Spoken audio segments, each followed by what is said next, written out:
Hey guys, welcome back to the channel. This is Will, and I'm joined by my wife, Toni-Joy again. Hi, guys. Today we're going to do something we've been talking about for a while on this channel now, which is a review of our Ember 201FBQ. Now, we've actually had it for about a little over 7 months, Yep. but we're going to call this the 6 month review because that's pretty much what it's been. For the past 5 months, we've been on the road full time, so the trailer's definitely got a workout. So let's start with the easy things, the pros, and maybe we can just take turns going through here. The first thing that we like is the newness of the brand. It's only been around a few years, less than 5 years, so there's a certain novelty with Ember. Yeah, and another pro is the founder has a background in the industry, Ashley Lehman. Her grandparents were the ones who founded Jayco, so we know that she has a some history here. We also like the exterior styling of the Ember. It definitely stands out next to the trailers and RVs that we normally see while we've been on the road. There's no mistaking it for anything else. Kind of a rugged, I don't know, military styling to it, with little flourishes like the black the black fenders with the cutout ember, Yeah. um, and the harsh angles on it, and just kind of the smooth paneling on the sides or everywhere, and then the carbon fiber um, element on the lower part of the trailer all make it really distinguishable and nice. Yeah, we really like the floor plan options that Ember provides as well. Will really did not want a east to west bed. He didn't want me crawling over him, so we were able to get the bed that is north south, I think is how they call it. So you have access from both sides of the bed, and it does have one slide, so it does offer some more room. Specifically, though, we like the floor plan for the 201 FBQ because it seems really designed for couples. And we've talked about this in the past on the podcast. So if you're interested in hearing us talk a little bit more about that, check out a previous episode. We also like the European dual pane acrylic windows with integrated shades slash screens. I was actually seeing on the one of the Ember forums on Facebook today that that person got their trailer with different styled windows. I believe something or other made by Lippert, and he was a bit disappointed in those. But we really like the function and The aesthetics. the aesthetics and the options that you can have using the European dual pane acrylic windows. We also like the Curt dual suspension. That's CURT. We've talked about this in the past. Really, it almost seems unparalleled on the market compared to what we've seen on the road. Sometimes you'll see little rugged travel trailers and they have two wheels on them and they may have nice suspension. But to have four wheels on our trailer and each one has its own suspension that can handle pretty much anything you throw at it is really nice. And it's not like we're doing any heavy duty off roading, but there have been times when we're dry camping when we have to go over some really bumpy, rocky roads. So that's been really nice. And again, you won't see this kind of suspension on your average trailer. Yeah, we also got the Max Solar package. So the unit normally comes with a 1000-watt inverter, a 100 amp hour 12-volt Battleborn Game Changer lithium ion battery, and it normally comes with one roof mounted solar panel at 200 watts.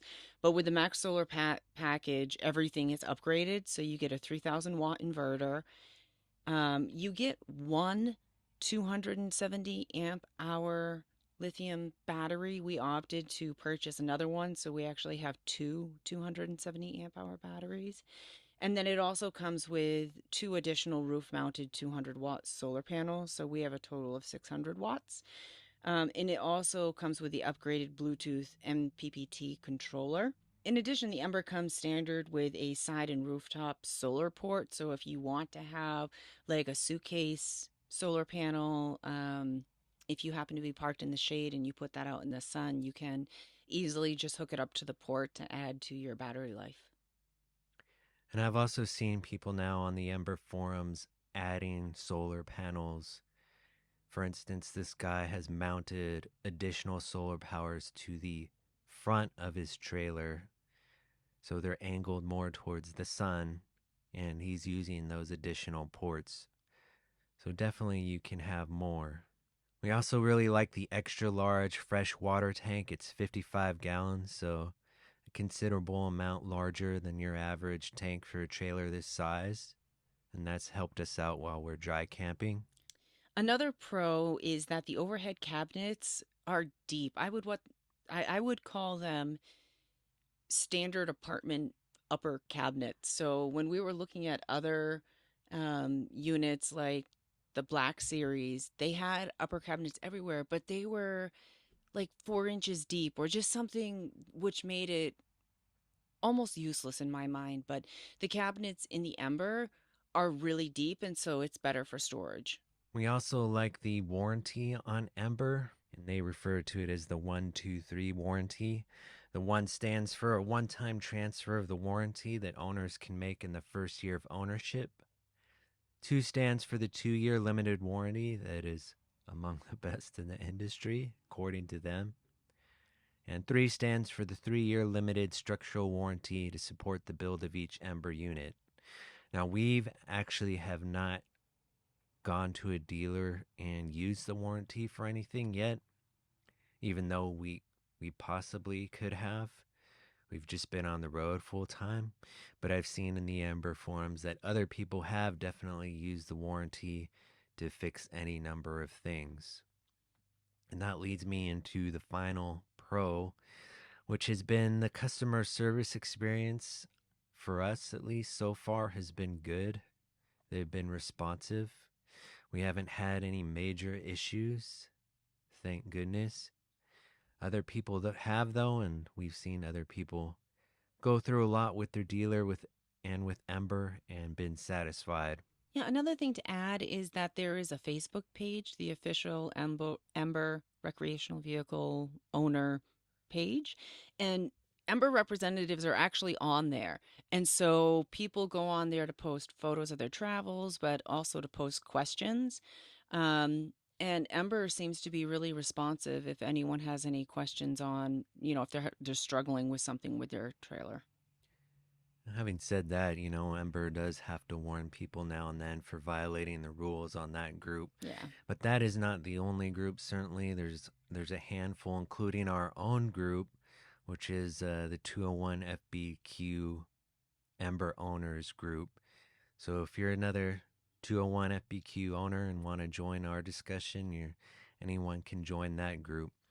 But the other one that I would recommend is called the Unofficial Ember Owners Group or something like that. And we use that one often as far as troubleshooting and finding new ideas for our Ember. All right, now let's talk about the cons. And we're really trying to be as fair as possible because we do like our Ember 201 FBQ. The first con would be minor imperfections inside the trailer, and I'm talking about things like stripped screws, scratches and gouges in panels. Usually you don't notice those unless it's the backside of a panel, so to speak, like a cupboard door. Uh, Marks on the ceiling, things like that. And I realize that with any brand, you're going to have those kinds of things, but still, they're there, and that would be a con. Next big con would be water leaking through the AC unit. Yeah. Now, when we first hit the road in January, we were hit by heavy winter storms in California, and the water coming through the AC was enough that we had to put down pots and cups and things like that on the floor to catch the water. That's how much was coming through. We even stuffed rags into the unit at one point. We dismantled the inside of the unit, looking to see if we could identify the problem and whatnot. So finally, we contacted Ember, and they suggested resealing the screws on top of the AC unit on the roof. So I got up there and I just used some silicone sealant over those screw heads, and that actually fixed it. I was a bit surprised, as actually skeptical. During that time, we also got a lot of water condensation, enough that water was actually pooling in certain areas. And I'd say the two worst offenders were our slide has cabinet drawers underneath the window, and that was getting condensation. Yeah, a lot. So now we have 4 different mini dehumidifiers, and we keep those in those slide cabinets to help. Also, water was condensing and pooling in the cabinet that has the TV on it. The pass-through cabinet. Exactly, that pass through door. Uh, there were gaps in the seal of the door. It's kind of hard to explain, so I'll have pictures for you to see. So I filled those gaps with some foam, the foam tubing, and then I covered it with some heavy duty Gorilla Tape.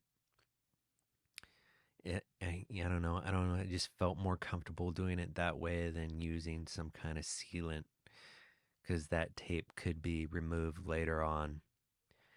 So we did that, and that has also helped. We haven't had an issue with condensation there since, I don't think. Next, when we first started using our Truma for heat, when we ran it off propane, it ran beautifully. But when we tried to use electricity with shore power, we'd get an error message. Yeah, and we looked up that error message and it was like, oh, it could be that it's overheating, it could be this, it could be that, could cause death. And so we shut it all down and decided to investigate, and it hadn't overheated and we just didn't know what was wrong with it. And in that case, we actually contacted Truma to see what they would recommend. And their first response was make sure the Truma is plugged in. That is, the electrical cords plugged into the socket.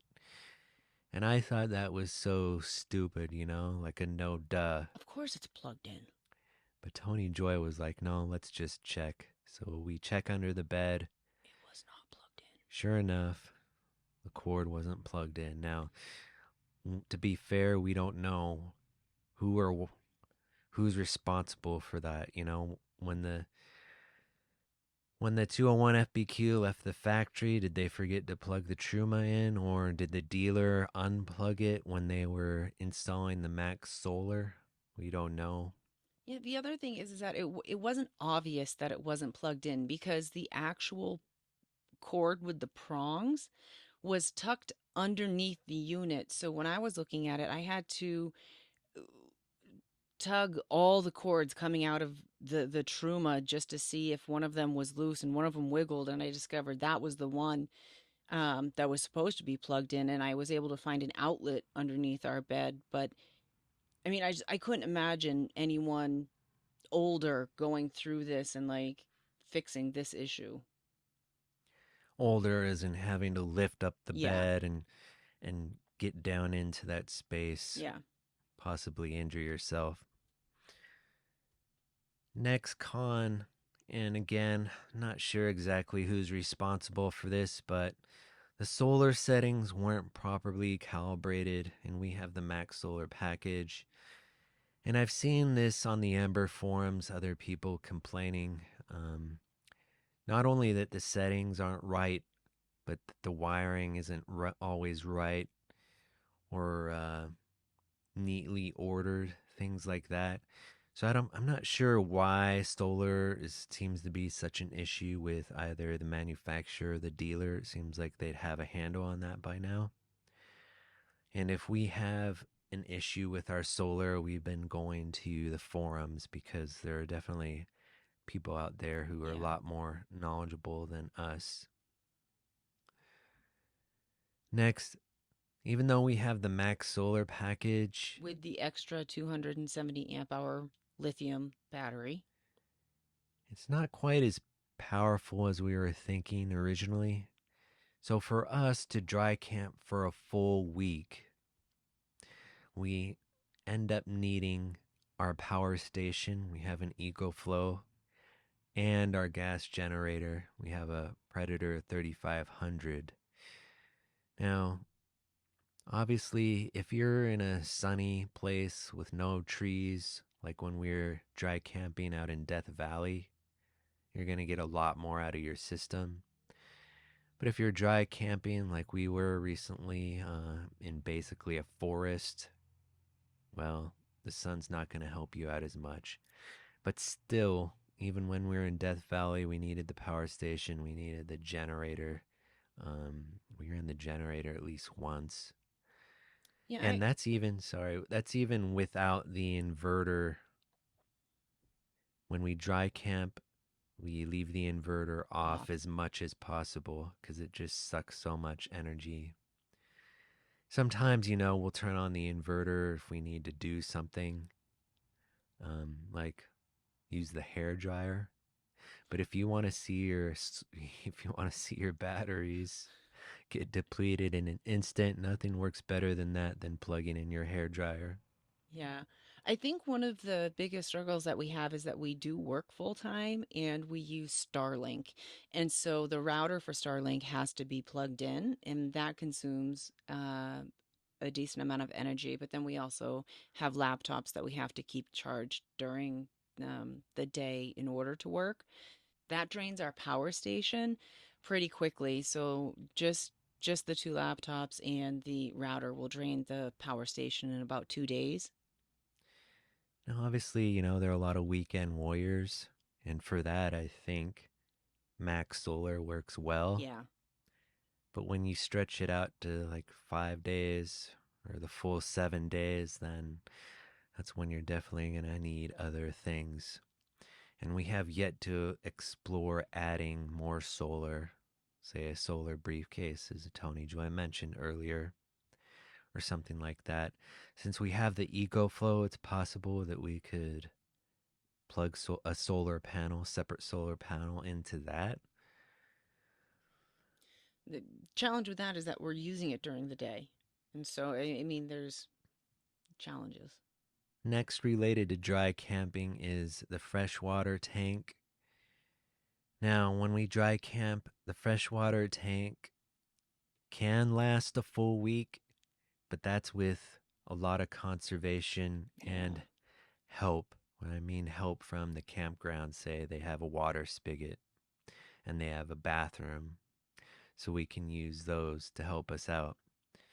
Otherwise, I'd say, the freshwater tank would be good for, 5 days? yeah. And that, even then, you're going to still want to Yeah. conserve water, make sure your showers are pretty short. Next, the safety latch on the refrigerator.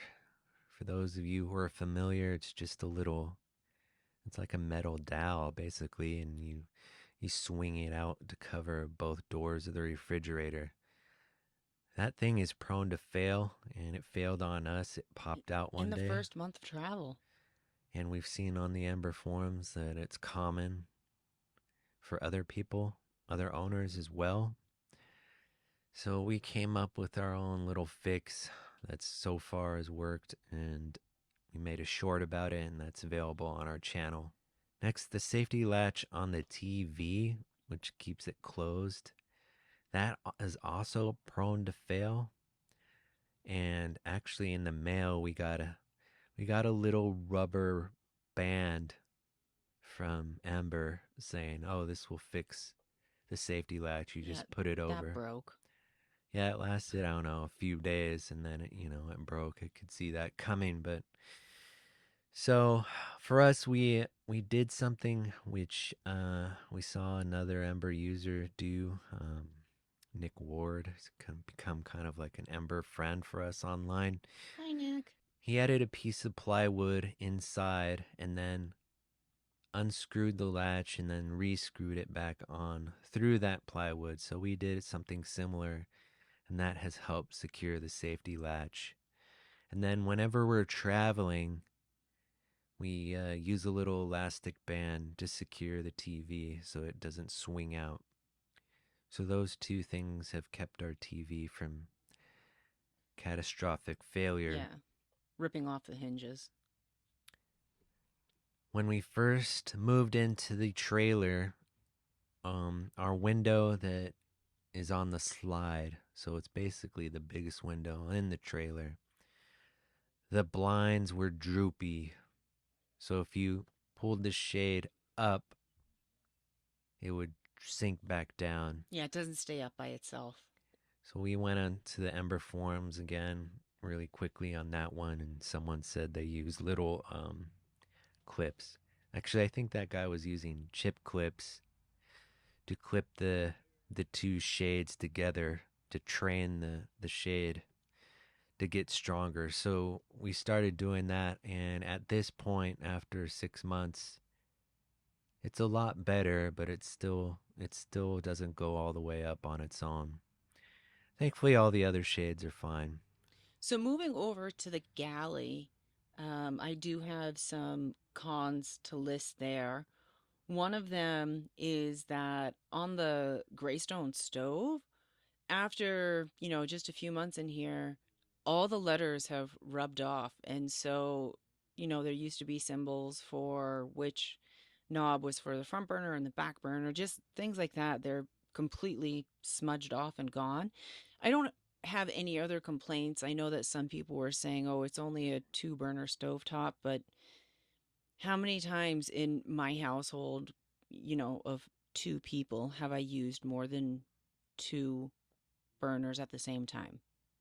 Probably never. So that hasn't been an issue. Maybe for Thanksgiving Yeah, once yeah. a year. Another thing in the galley that I dislike is actually something I listed on the pros, which is the overhead cabinets are really deep. The issue is that they have a very deep cabinet over the sink, which is not typical in a sticks and brick environment. And so when you do dishes, typically, or at least I typically like lean over a little bit. And I can't tell you how many times Will and I have bonked our head on that cabinet, because it sticks out further than, I don't even think that in apartments or houses they put overhead cabinets over the sink. Another con is that the sofa is not a true sofa. It's a makeshift jackknife seat slash bed. And I think because of that, there ends up being a pretty substantial gap in between the back of the sofa and the cabinets that are behind the sofa. And if something falls in between that gap, it's really difficult to retrieve it. We have found that you can stick your hand through like the cushions and try to retrieve it. But that area also gets pretty dirty and it's really difficult to clean. So in two spots in the trailer, the cabinets weren't built all the way to the ceiling. And I guess that's a stylistic choice as far as you can put things on top. On one of them right now we have a couple of baskets. Maybe you could put plants up there or fake plants up there, but still I find it a little curious that they didn't build them all the way to the ceilings. That would be my preference. Just to eliminate those gaps, give you more storage space inside. Because, I'm sure dust is collecting up on top of those cabinets. Yeah, another thing is the cabinet right beside the sofa. It's nice because it's really deep, but some of the cabinets are really um, not very tall. And so anything you put in there really goes in there to be forgotten about forever. And so I think that having some open cabinets there would be better use of the space just because it would be easier to access everything. And another thing is that bringing the slide in, the molding around the slide has caught on the molding on the cabinet, and so we're seeing that it's starting to rip off some of the molding on the cabinet. Yeah, so we need to reset our slide motors or something like that. We haven't actually done it yet.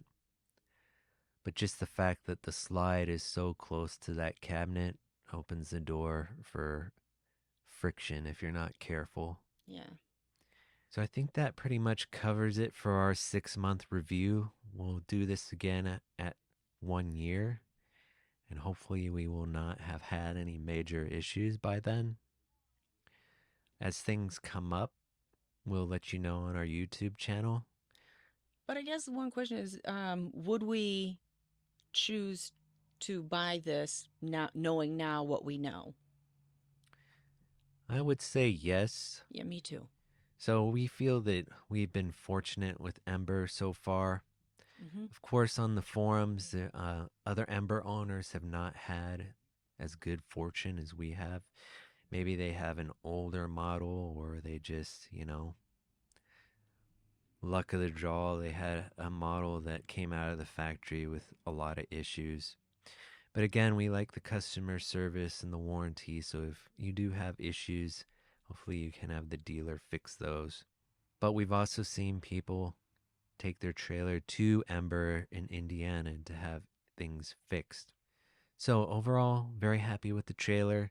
If there's anything that we didn't talk about or mention here that you're interested in, please let us know in the comments and we'll address those. And that'll do it for this episode of the Full Time Warrior podcast. In the next episode, we're going to be talking about security. Hopefully, you'll join us for that. But for now, Thanks for listening.